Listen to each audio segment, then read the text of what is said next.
కొట్టే శక్తి ఉన్నా, కొట్టే ఓపిక ఉన్నా, కొట్టే బలం ఉన్నా, కొట్టడం తెలిసినా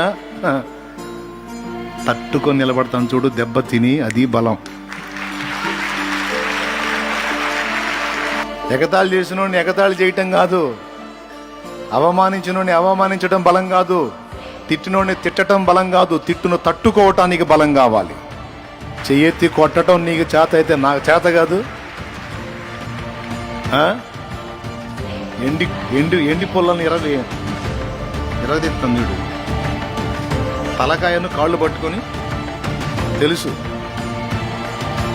ఒక దెబ్బే నువ్వు కొట్టేది, మరి రెండో దెబ్బకి నీ చేతులు లేకుండా పడి నీకు తల కాళ్ళు పట్టు కోడి పిల్ల. నీకుంటే ఉన్న ఆకారం నీకుంటే, మాకు అంతకంటే పెద్ద ఆకారమే ఉంది. మరి ఇంత ఉండి కూడా మౌనంగా తట్టుకొని పక్కకు వచ్చేస్తాడు చూడు, వాడు బలవంతుడు. ఎగబడ్డోడు హడావుడి చేసినోడు కాదు.